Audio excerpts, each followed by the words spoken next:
Hold on. There we go. There we go. Good morning again. Good morning. There. I know I'm a morning person of this pair. So how are you this morning?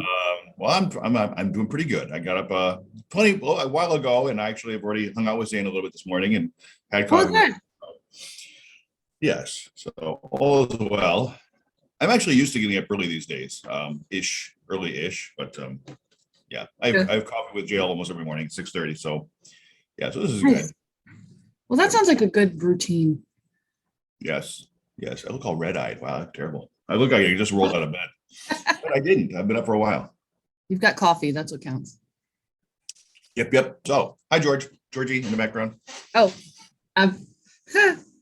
that's really funny. I was looking at the camera and I was thinking he was over there. Oh yeah, no, yeah. The mirror image. Yeah, he is. He's happy to be here. I tried to, since we're talking about a haunted story, I tried to like put him like this. Yeah. He wouldn't. He refused. I think he's into it. I think he likes haunted stuff. Yeah, I think he's trying to be great. He's not a scaredy monkey. Let's see. This way. Look at the camera, buddy. There you go. Okay. Hello, everybody. Thank you for joining in with Ultra. Who am I? What is my name? Hey, everybody. Thanks for joining in today. I'm with George Norman Lippert, or G. Norman Lippert, and we are going to talk about the Riverhouse. So beware, and also beware of spoilers because they're going to be all over this thing. So here we go. George, how are you today? I am well. I'm rolling. I'm doing great. I've had the last couple of days by myself, more or less by myself in the house, pottering around doing my own stuff. So yeah, I'm actually officially now ready for my people to get home. I've had 4 or 5 days to myself. They can come home now. Yeah. Lots of introvert time. I'm good. There you go. Yeah, it's interesting how that introvert thing works. It's like, I really do love you, but please leave for a minute. Yeah. Give me a couple of days. Come back. By myself. Yeah, come back later. Yes, I was encouraged to start going on personal retreats by JL, my wife, many years ago, and I've been greatly benefited by doing those. I do one almost every year at least, and sometimes more than one a year. Yeah. Oh, that's a great idea.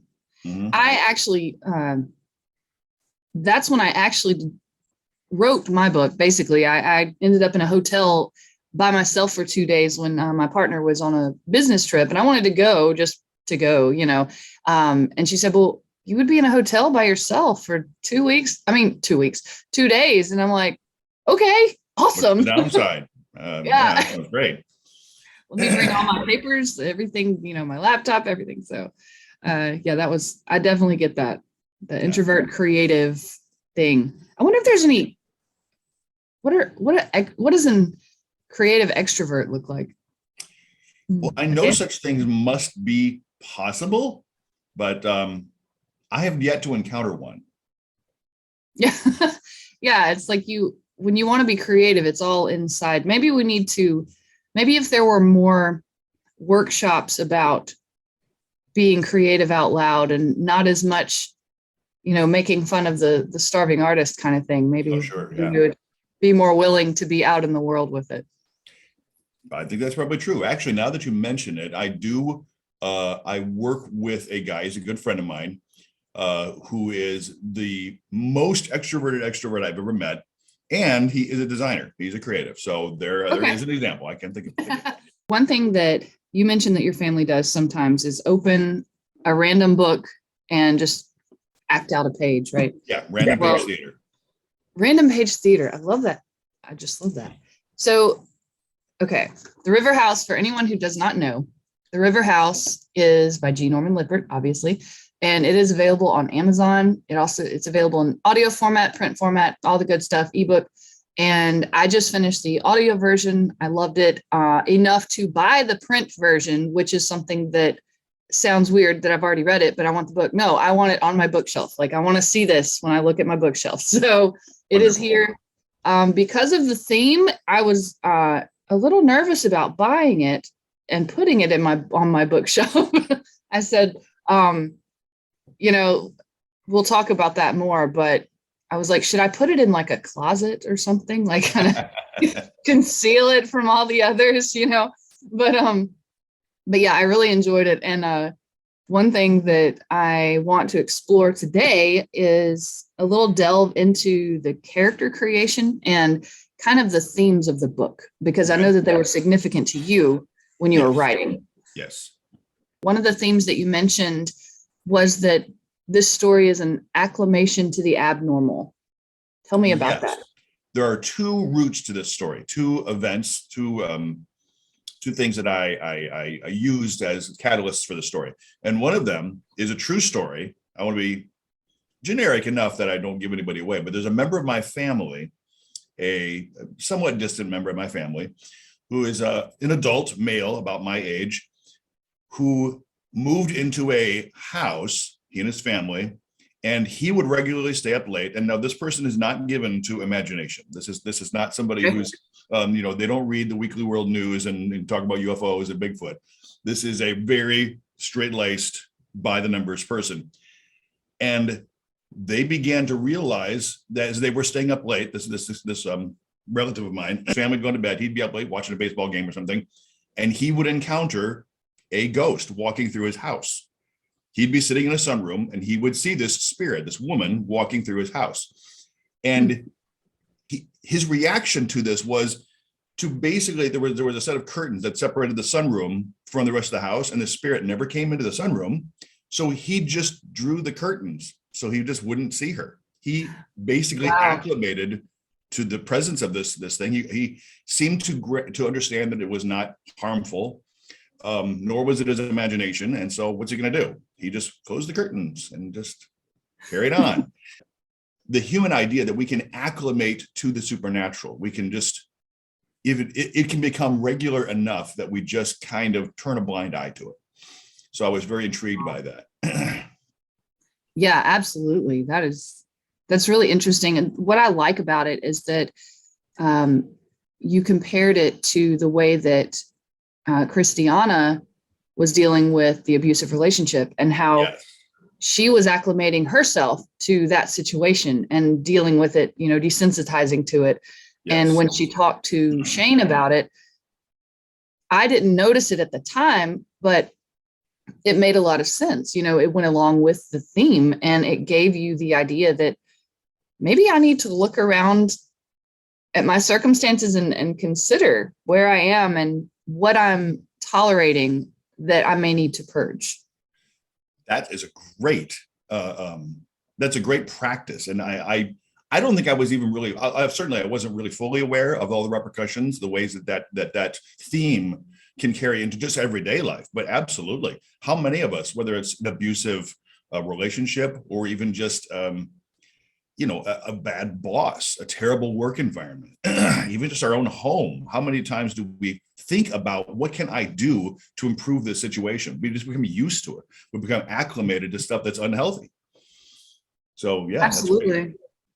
Yeah, I think that kind of merges in with the idea of the muse versus the anti-muse that I spoke about once before. I think that, when I look around my house, if it's cluttered, it's like, it's fine. Yeah, it's fine. But then once I have one of those hyper-focus sessions of cleaning and just purge, put everything, either throw it away if it's not good or put it where it needs to go, I feel so much better afterward, and I'm able to be creative. I'm able to almost go to a higher level of thinking because I'm not constantly grinding my gears about everything I see. And I'm actually looking at clutter right now, thinking about that. So that's I think the idea that our internal mind space is entirely separate from our external physical space is demonstrably untrue. I am greatly affected by my external space. My creativity is greatly affected. My productivity is greatly affected. And I've always been like that. I need to keep my space. Jill will point out, it's not clean. It looks neat. Yeah. There's a fundamental difference. Sometimes I need to clean as well, but just to have it be visually not overwhelming. Yeah, it's very connected to my internal mind space. You're really making me want to use today as an organization day after we get off the phone. I'm thinking the same thing. I've got one last day here at home. I might as well just do a deep clean. Right, right. Another thing that I looked at on the book was, well, this is jumping to the end, but at the end, one of the things that cracked me up was that Shane, after all the trauma and everything was over, when he became a professor and he started collecting chairs and painting them, he put one of the chairs on a railroad track to paint it. And I was just like, are you trying to create a sequel? Like, this is who I feel sorry for whoever ended up buying that chair once he gave it back to or whoever took the chair once he gave it back to donate. It just made me laugh. I was like, I felt like the theme could continue, you know. Sure.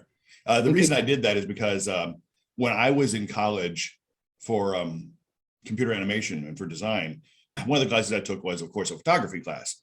And the photography teacher, who I liked a lot, she sent us out to, do a safari, take pictures of our, whatever we want to take pictures of. But she said, one rule is no graveyards and no railroad tracks, because apparently that's just where everybody goes. Oh, I'm going to go artsy. I'm going to get grave pictures. I'm going to go get railroad track pictures. So I had Shane kind of be susceptible to that. Oh, funny. Tracks, they're dramatic. Right. Yes, they are. Just a side story. When I was in college, I was a passenger in a car and we rode up to a railroad track at night. And I had always enjoyed little mini trains and things like that. But for some reason, when the train started going by and the flashing lights and the ding, ding, ding, and the horn, I started bawling. I was so scared. And I didn't know really where it came from because I've never had a negative experience, with train tracks. But I really think it was the stories, the photos, the videos that I had seen of people getting stuck in the track, or games, people having to be rescued. Somebody, even cartoons where they're tied down to the railroad track and screaming and someone comes to rescue them. There's so much imagery, like you said, about railroad tracks. And I think that being a creative, and as you said, the imagination can be dangerous. I just had this feeling that, it was going to throw a rock big enough to smash the car. I don't know what I was thinking, but it scared me so bad. It shocked me. And thankfully my friend was very sweet to me. But I really was like, okay, that was new. But it was almost like all of those images had conjured up into one ball of unknown fear in me that just burst at that moment. And since then I've been able to, I guess, kind of deal with it, and understand, okay, you're fine. It's okay to be a good driver. Stop at the tracks before you go forward if it's something without lights. But it really had me thinking about how so many things that we read and see really teach us, whether it wants to teach us or not. It gives us these ideas about things. So imagination. Tell me your thoughts on imagination. Because we've talked about it with the Riverhouse. Well, that's imagination is. I mean, for me, it's my stock and trade. I think everybody is benefited by having an active imagination, but I'm still I'm struck by this idea that we invest meaning in everyday things because of the stories we've encountered about those things, the emotional images that have been created about those things. And you're right, trains, I mean, I don't have the same reaction, but I do have a strong nostalgic, romantic kind of association with trains. And it's funny because I have a friend of mine who works for the railroad, and he's like, you'll be cured of that if you work for the railroad. Oh, I bet. his experience with them is just nitty gritty. They're just things that I have to work with, and they're not romantic at all. It's just a big hunk of metal that I have to take care of and run or whatever. Wow. But I'm thinking, okay, so imagination. Without imagination, there would not be any richness to that experience. To seeing a train, there would be nothing for it but just pure practical. It's a giant hunk of rolling metal, and get out of my way. Right. So even though that experience was, I'm thinking negative for you, it was frightening. I personally will take the frightening experiences alongside the the ethereal, the enlightening, the elevating experiences. If we remove one, we're probably going to remove the other two. So yeah, I will take the world that is enhanced by imagination every day over just pure imperial information. Yes, and I think Shane really manifests that in the story when, even though he knows there's danger in interacting with Marlena, at first it seemed very mild and calm, and she just kind of showed up. She was scared when she first showed up and angry, and he didn't know why. Yeah. But once he realized what he thought was why, he was like, okay, I have the rattle that your son dropped, and I didn't steal it. I just found it. So it's all good. Right. Come to find out. Right. Yeah. But I think that him inviting her in and allowing her to be part of his world really got him intrigued. He wanted to know more about her story, and so he dug into that, and eventually he dug so far he's like, I can't stop now. Yes. I thought that was interesting. That's one of the main themes of the book to me, that we developed. So I actually began to realize, as I was nearly finished the book, that I realized this is sort of a story about the allure of addiction. Shane gets addicted, not to alcohol, not to drugs, not to anything. He gets addicted to this story. He's a romantic, and it just happens to perfectly fit the losses that he's recently experienced. And he falls into this. He becomes addicted to the story. And what is addiction if it's not something that only becomes harmful in excess? And it harmed him because of its excess, because he went into it past a point of rational examination. By the time he realized how deep he was in, it was done. He was going to lose something of great value because he didn't pay attention to how far he allowed his addiction to control him. Right. That makes a lot of sense. And it's amazing to me how themes can get interwoven in stories, whether we intend for them to or not. And, on the theme of addiction, I feel like with Ariana, so sorry, I just got my worlds mixed up. With Christiana, I'm narrating a book right now, and that's one of the main characters. Oh, okay. Well, that makes all the sense in the world. Yeah. But with Christiana being with Randy for so long, I think whether she felt sorry for him in some way or had some other kind of almost addiction to him, just kind of that codependent addiction that I'm going to make him happy. I'm going to do something that's going to make him smile today. I'm going to figure out what I'm doing wrong and fix it, and I think that anything that, like you said, it doesn't have to be a bad thing to become an addiction.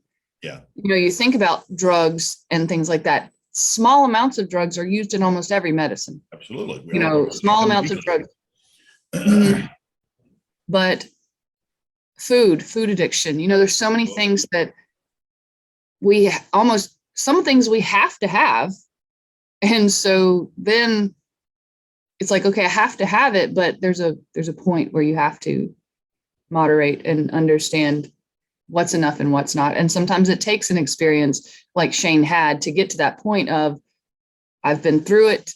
I see where it took me. And now I'm going to figure out how to turn around and go the other direction. And that hopefully, I think that is Shane's story.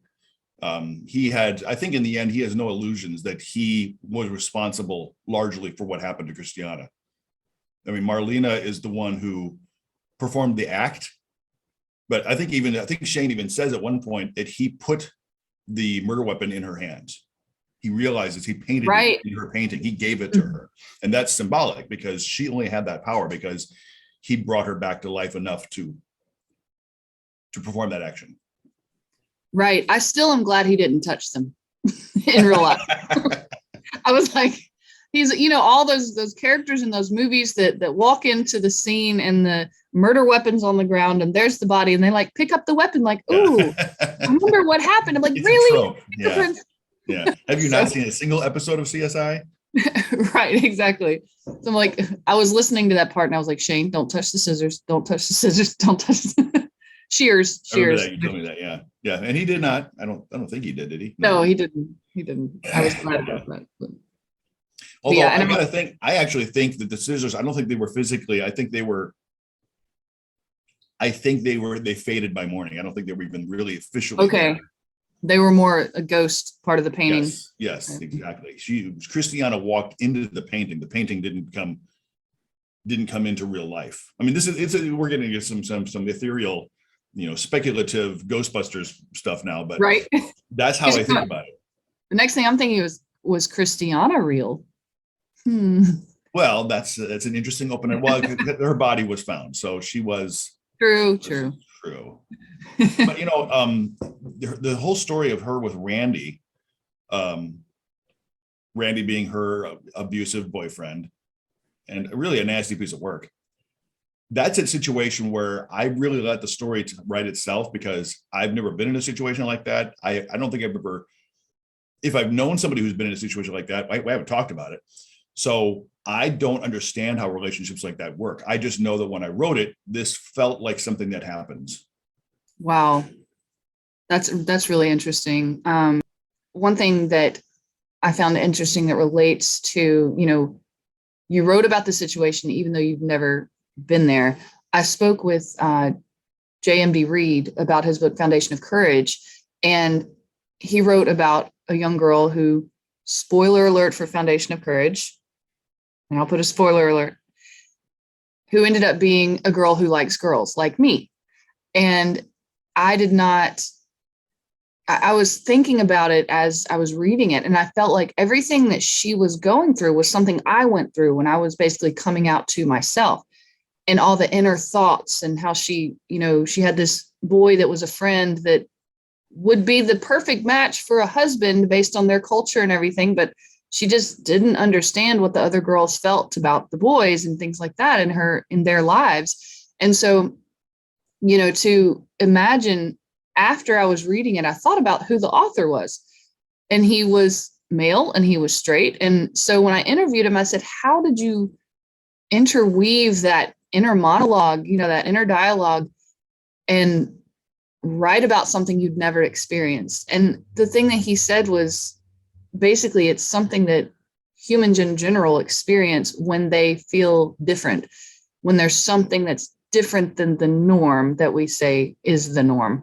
And he said, I thought about my experiences in high school when I was reading when other guys were playing sports, and I was, doing things that they didn't understand. And to write from that perspective was really interesting to me, to be human enough to just understand it inertly.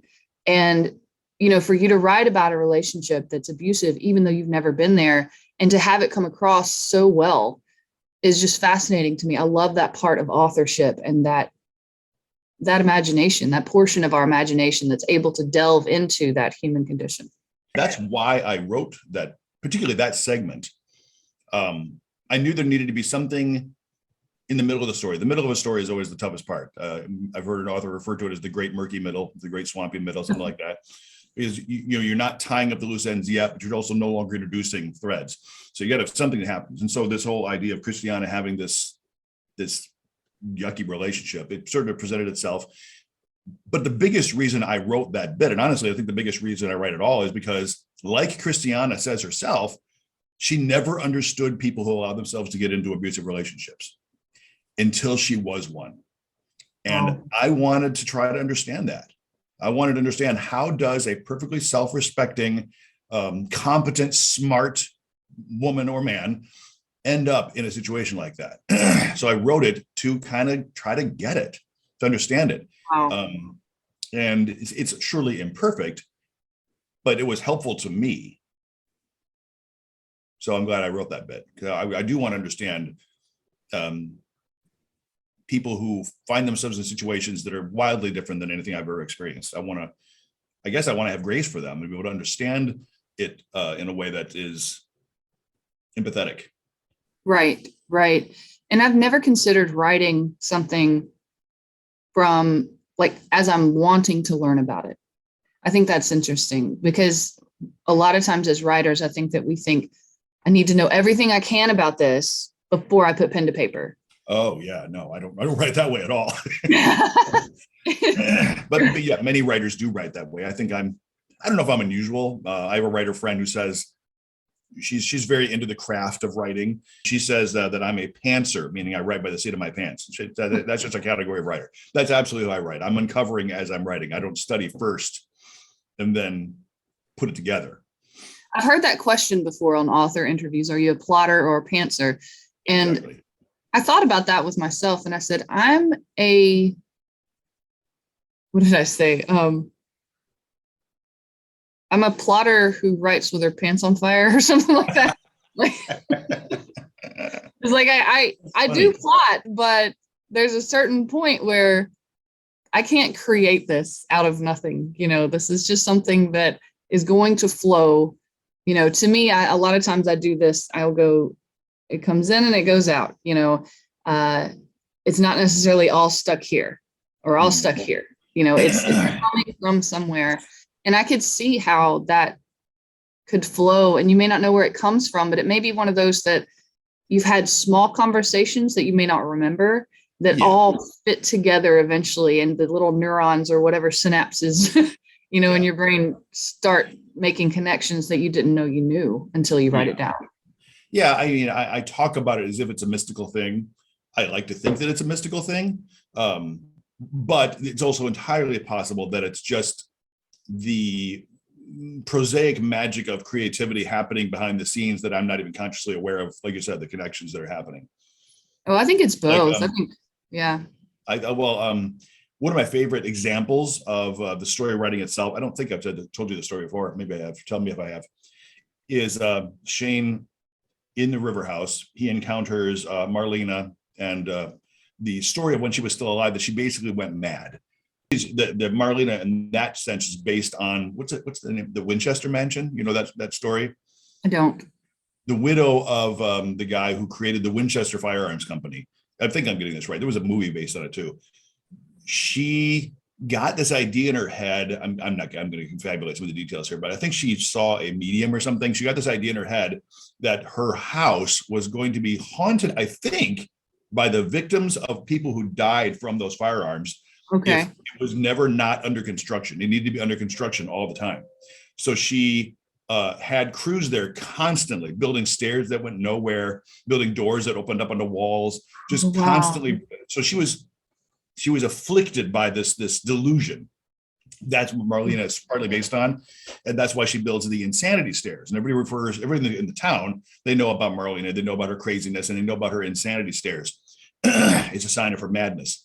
Later, after all the events happen, we were just talking about this, Shane, to reacquaint himself with painting after this terrible experience, he takes up a different kind of paint, meaning he takes up watercolors and starts painting chairs.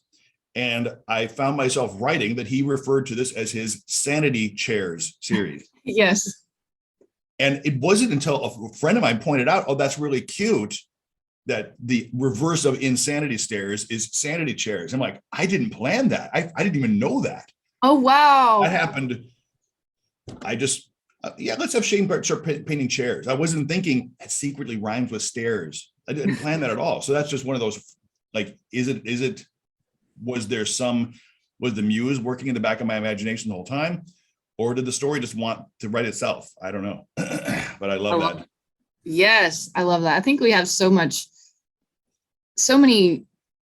spiritual influences, and so many, we do have, I always think of it as a trio, heart, mind, and soul. And there's just influences from all of them. And, if we actually were able to back up, our view of everything, like the only thing I can think of is on PlayStation, how you can either be in first person mode, you see everything right here, or you back up. And the further you back up, I feel like the more that those merge together. And you have heart, you have mind, you have soul. And I think we just try to apply a reason to a thing. We try to have something we feel like we can hold and say, okay, this is the reason I write, or this is the reason this story came to be. And I just think it's bigger than that. It's bigger than us. Yes, yes, I agree completely. And that's why I'm a pantser of a writer. I feel like the story. I remember I read Agony of the Ecstasy about who's that? Who's that about? No, is it Michelangelo? I think it's Michelangelo. About how when he would sculpt, he firmly believed that the sculpture was already in the marble. He was just revealing it. Ooh, I like That's how I feel about writing. I feel like the story, I'm unearthing something that's already exists completely, entirely on its own. My job is just to use the deftest tools. You ever seen somebody of those archaeological digs where there's a giant bone and they're just brushing at it because they don't want to harm it. They want to get the stuff that's not bone off of it without ever touching the bone. That's how I feel about my stories. I just want to get everything that's not story off of it. But you have to be so deft and careful sometimes. But then other times you're just hacking away with a shovel and a spade, and you're just looking for the first big bone. That's how every story starts, I guess. I wonder if the plotting is the first part of the excavation where you are hacking and digging. And then once you hit what you think might be something precious, that's when you turn into the pantser, okay, now I'm going to be careful. I'm going to listen. I'm going to write what comes. I'm going to take care of this because it already exists and I'm just finding it. I clearly it would be dishonest of me to say that there's no plotting whatsoever. But to follow the analogy, I feel like I look at a hill of dirt and I say, the shape of that hill tells me something's revealed there. I think it's a Tyrannosaurus Rex. I think that part over there's the head. I think that part over there, tapering down, is the tail. And so is that plotting, or is that just me recognizing the general shape of a story? Because I always go in knowing. Discovering. Yeah. I mean, when I began writing Riverhouse, I knew the basic shape of the whole story. I didn't plot it. I didn't write it out. I just knew it in my head. I was looking at the terrain of the imagination and saying, I see the basic shape of this story. I'm going to unearth it and see where it goes. I didn't know for sure, spoiler alert, that Christiana would die. I had a strong feeling she would, but I didn't really know until it happened. Yeah, I did not expect that, but at the same time, I understood it. I think it was necessary for the story. I think it would have been cheating if I could have had her survive, but it would have been cheating because Shane, at one point he says, this is just part of the view. This is the part I couldn't see until I was standing right on the edge. It was necessary. He had to pay that price because he got too close to the edge. He played with fire and he got burned. You got to get burned. If I write the burn out of it, then what's the point of the story? Yeah. And I think I like what you mentioned about the edge. You talk about the borderlands a lot in this story. Tell me more about did I say that right? The borderlands? Yeah. Boundary lands. I think boundary lands. Boundary lands. Yeah. That certainly is not a new idea. I didn't invent that idea, but I love the idea. The idea that what we call reality wears thin in spaces and can break through into an alternate reality or a different reality or the past, the future, who knows, the realm of the dead. I like the idea that those thin spaces correspond with boundaries, where water meets land, where mountain meets valley. That sort of makes sense to me, that it's in those juxtapositions where it's neither one thing or another, that's where the thin spaces of reality occur. And that's why we're drawn to them like moths to flame. I like that. I like that a lot. I have in the book that I'm narrating right now, one of the portals, I guess, is a certain tree, a certain kind of tree. And you end up in the ethereal realm, but the tree looks kind of like it belongs here, but it also kind of looks like it belongs somewhere else. Like it's a tree in a forest, but the wind blowing it is obviously not of the same realm. And so the branches will be going a totally different direction, Yeah. And so I think that's pretty interesting. It's not really an edge place, but it's just kind of an edge of the reality of this world, I guess. I think the idea that there are thin spaces or places where one reality merges with another in a way that we could see it if we look properly, I think it's almost universal. I think there, I don't want to get too mystical, but I think there's some element of truth in it. that maybe we can't fully grasp, but is just part of our collective consciousness. Mm-hmm. Oh, I don't mind when you get mystical. I'm good with that. Okay, let's see what I turn to. See, we're about halfway in the middle. Let's see.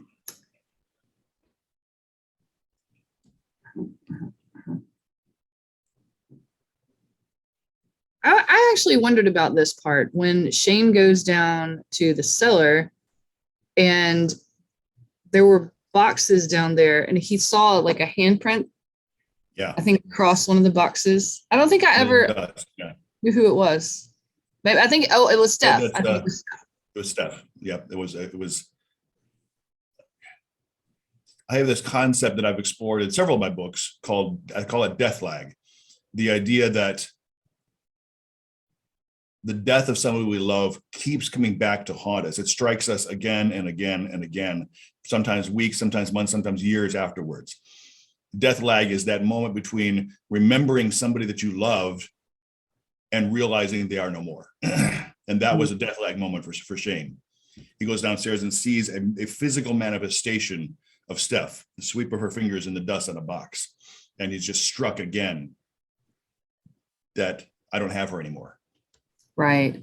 And, I know that a lot of times with books like this, I'm a generally, if you've ever seen the movie Inside Out, I would be Joy. the yes, happy little one that wants everybody else to be happy. Yep. But thank you. I appreciated that movie because of the way, spoilers for Inside Out, because of the way the core memories in the end had to be sad and happy. Yes. You don't live a fulfilled life if you don't allow, like you said earlier, the frightening and the enlightening to be in one space. Yes. And I appreciated the themes of that movie so much. And I think, with the Riverhouse, there's so many sad themes, but at the same time, it's intriguing to delve in and recognize them in yourself and recognize what he's doing to overcome it, what Christiana was doing to overcome the relationships she had been in, and to walk that valley with him and see what happened on the other side. And obviously the result of that immediate encounter was also sad, but moving forward from there and seeing where he took his art and what he did with his life, later, we get a small glimpse of that, but I think that it's a significant glimpse, a realization that he could get past it. Yes. All that he went through, he made it. Since you bring that up, this is something I didn't really understand or realize about myself, but the reason Shane fell into the addiction of the story of the Riverhouse was because he was running away from dealing with his own sadness. He was running away. He was literally running away. He ran away from his old life, ran off to this river cottage. His whole posture is avoidance. He doesn't want to deal with his loss. And if he had dealt with his loss in a healthy way, the Marlena's story, the Riverhouse story, would never have had the toehold in him that it did. So again, I think that's why do we turn to unhealthy obsessions? Because we're probably not wanting to deal with the sadness. We're wanting to just avoid it and run away from it. That makes a lot of sense. I know that, and this is going to be a side note that I probably edit out, but I just want to tell you about it because it relates so much. In the sphere, when I talk about, if a simplified version of it would be that at the top of the sphere, you are born, and then as you travel, you get older and puberty somewhere in here, and then midlife crisis, and then you come up the other side, right? Back into a place of light. Well, at the bottom, basically is the rock bottom place. I think that some of us go through our whole lives without hitting a just hard rock bottom. Some of us have a fairly peaceful time throughout our life. But I think that all of us at some point begin to cling to something that feels more secure than just a spiritual feeling of peace, just because my life is good. What if it goes bad? What if something happens? People put these, and your own conscious puts these what ifs in your head, to the point where you, as I think about the sphere, you start to see the shadows behind things in your life. And so when you get to that place of feeling like your life is more shadow than light, because you've put up things around yourself to protect you. Yes. But what you don't realize is the light is trying to shine on you, but you've put up these protective barriers that you think are protecting you from the world or from whatever you fear, but you're actually creating the fear. The fear is the shadow. Fear itself doesn't have substance. It doesn't have any power. It's the things that you're putting between yourself and what could be goodness and hope and love in your life. And a lot of times it's because we think we're going to lose it. And what's the value in having something, or what's the value in pushing it away if the fear is that you're going to lose it? Haven't you lost it? Yeah. This is all very, very, this is my life story right now. This is exactly where I'm at in my life. Determining whether I should tell this the story or not, but let's just say I resonate perfectly, completely with everything you just said. That's exactly where I'm at. I'm on the boundary land myself of realizing I have erected walls of security that amount to pushing some things away, some joys away for fear of that loss. And I've only recently been realizing, first of all, those things, those walls were necessary at one point. I needed them, but I don't need them anymore. And so now dismantling them doesn't have to be fearful. My fear was that the walls were keeping the darkness out. That's what I believed. What I'm coming to realize is the walls are keeping the light out. So I need to dismantle them, because what's on the other side, I'm in the gray. What's on the other side isn't darkness, it's light. And this is a revelation that was recently, I think it was fair to say, it was recently given to me, and that I'm trying to engage with. So yeah, sure. I'm on the other side. I'm coming up that other side of the sphere now. And it doesn't happen automatically. That's something that I think it's a deliberate act. Yes. It can be a slog, but hopefully it's a hopeful slog. Sure.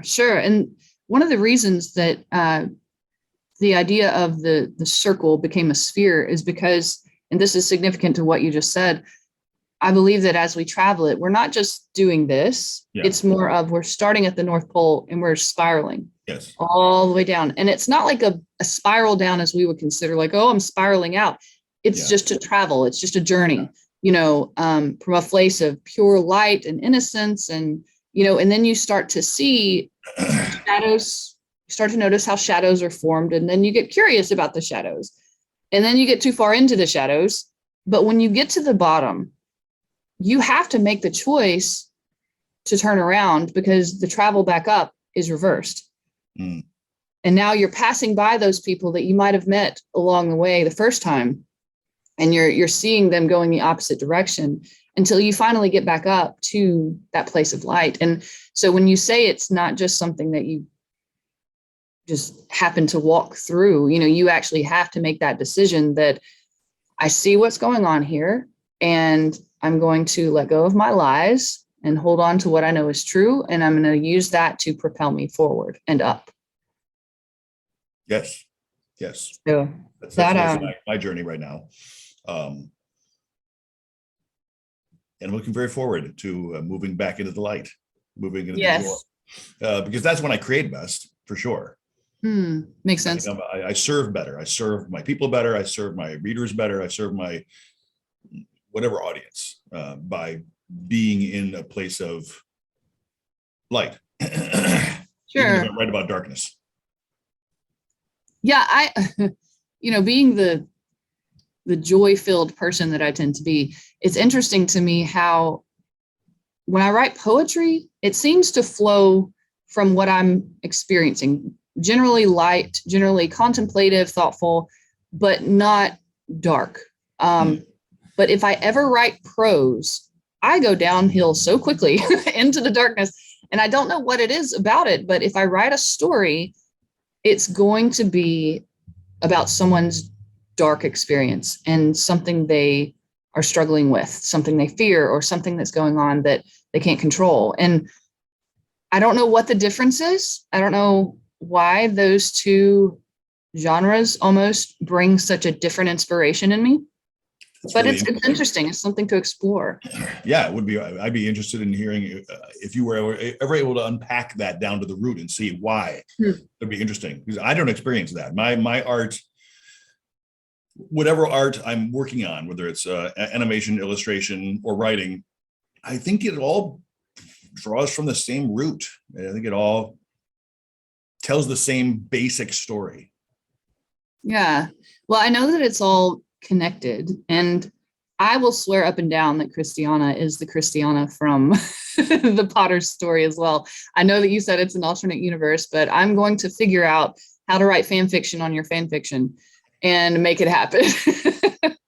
Well, if the Riverhouse is a story about thin spaces where realities blend together, then absolutely Christiana in the James Potter universe could be a reflection or a mirror image of Christiana in the Riverhouse universe. I like that. Influencing each other. I also noticed, this is, you know how much I dig into your stories. And one thing that cracked me up is I found myself, I try to solve things with math when I can. And I was thinking, yeah, okay, we're doing a bunch of math about the dates. Yeah. I was like, first way of all, more than I ever put into it. She said, I'm older than I look. And she never actually says how old she is, I don't think. And so I'm like, if she's a witch, for one thing, she could make herself look younger. They live longer than usual. And she would be, I think I calculated it out to be, she would be like 60 or something like that. And I was thinking, I think she was obliviated, or maybe, no, she purposely obliviated herself because of what she was going through. I don't know. I just had all these thoughts. I was like, I know her family was kind of dark, and maybe she got to the point where she was kind of pulling a serious and was like, I'm not going to be dark like my family, so I'm going to change. But to do that, I've got to get all these memories out of my head, similar to Albus. No spoilers there. I've got to get all this out of my head. And so I'm going to, obliviate myself and start over. And then, yeah, that's my theory. That's entirely plausible. I love when we have our own headcanons about things like that. So absolutely. Tune back in to write me poetry for more of the Riverhouse, coming soon.